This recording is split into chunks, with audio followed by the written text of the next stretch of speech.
Ma meilleure amie, qui a le droit de se vanter, n'arrête pas de dire aux gens qu'elle est sortie avec mon fiancé en premier, même si elles n'ont été ensemble que 5 secondes. Je l'ai donc retirée de mon mariage parce que je ne supportais pas les blagues. Izzy et moi sommes amis depuis notre naissance, depuis que nous avons pratiquement grandi ensemble. Nous avons toujours été très attachés, faisant les mêmes activités ensemble et allant aux mêmes endroits. Nous étions plus proches à l'université car nous avions plus de liberté pour faire ce que nous voulions. Nous voyagions beaucoup pendant les vacances et restions de retard pour boire. Mais après avoir obtenu notre diplôme, nous avons commencé à nous éloigner un peu. Notre lien était pourtant resté fort jusqu'à récemment. Après l'université, Izzy est sortie quelques fois avec un gars qui allait devenir mon fiancé. Elle lui a dit qu'elle n'était pas intéressée par quelque chose de sérieux, ce qu'il a fait. Alors ils ont immédiatement arrêté de se parler et de sortir ensemble. Même si j'étais sa meilleure amie, je ne le connaissais pas vraiment parce qu'elle était souvent invitée à sortir, mais seulement quelques fois sérieusement. Ce n'était évidemment rien de sérieux, donc elle n'en a jamais vraiment parlé. Un an plus tard, j'ai emménagé avec Izzy et nous nous sommes rapprochés à nouveau. Comme elle était juste en face de chez moi, nous pouvions passer du temps ensemble quand nous le voulions sans aucun obstacle, et nous avons passé de nombreuses nuits à discuter. C'est après cela que j'ai rencontré mon fiancé dans un bar au hasard. Il m'a bousculé et a renversé mon verre, alors il m'en a acheté un autre. Immédiatement, j'ai pensé qu'il était mignon et gentil, et il m'a rendu l'appareil parce que nous avons commencé à discuter sur place. Nous étions tous les deux avec des amis. Izzy avait une urgence familiale et ne pouvait pas venir, et notre groupe s'est en quelque sorte fusionné ce soir-là. Une fois la soirée terminée, il m'a demandé mon numéro et m'a dit qu'il avait passé un très bon moment à me parler. J'étais vraiment heureuse et j'étais si excitée de parler de lui à Izzy. J'ai beaucoup parlé de lui à Izzy, mais comme son nom était si générique, elle ne pensait pas que c'était la même personne. Ce n'est que lorsque je lui ai montré sa photo qu'elle l'a reconnu et m'a parlé de ses rendez-vous avec lui. Je lui ai immédiatement demandé si je pouvais sortir avec lui, car même si je l'aimais beaucoup, je ne voulais pas perdre Izzy à cause d'un mec. Elle m'a dit qu'elle n'avait aucun problème avec ça et a plaisanté sur le fait que ça pourrait se transformer en relation, ce qui ne m'a pas beaucoup dérangé. Mon fiancé et moi sommes devenus sérieux très rapidement, cependant, et j'ai pu dire en toute confiance qu'il était mon âme sœur. À ce moment-là, cependant, Izzy et moi avons un peu perdu contact puisque j'ai emménagé avec mon fiancé et que le travail est devenu plus une priorité. Jusqu'à ce que je me fiance, elle plaisantait encore avec moi et mon fiancé en disant qu'elle ne pensait pas que nous serions aussi amoureux l'un de l'autre. Et à ce moment-là, je trouvais ça drôle parce que Jake est l'opposé de moi. Je pensais que c'était mignon dans les deux cas à cause de tout le contraire et puis elle est devenue très bizarre après mes fiançailles. Elle était très choquée et ne voulait pas le croire. Elle me disait que j'étais trop jeune pour me marier si j'en suis sûre,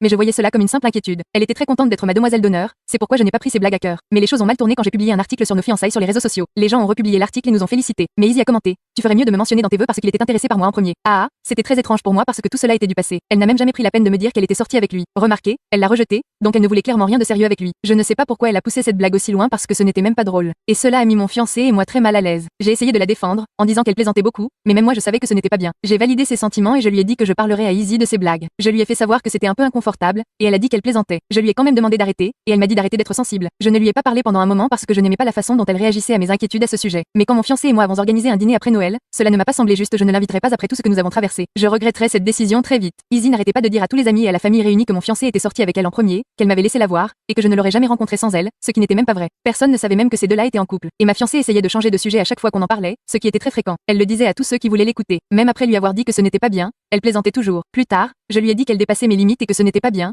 ce à quoi elle a répondu que j'exagérais. Je lui ai demandé pourquoi elle disait ces choses en premier lieu, mais elle n'a jamais répondu, elle m'a juste dit de prendre une blague. À la fin, je lui ai dit de ne pas assister à mon mariage du tout, ce qui l'a vraiment blessée. J'ai l'impression qu'elle s'est elle-même attirée dans cette situation. Mais en même temps, j'ai peur de ruiner une amitié de toute une vie alors que je n'ai même pas raison. Elle ne me soutient pas du tout et ne se montre pas positive à propos de mon mariage. Elle n'est pas du tout impliquée dans le processus de planification et, franchement, elle ne mérite pas d'être ma compagne d'honneur. Je pense que la désinviter était la bonne chose à faire parce qu'elle mettait également mon fiancé mal à l'aise et j'accorde plus d'importance à ses sentiments qu'à ceux des autres.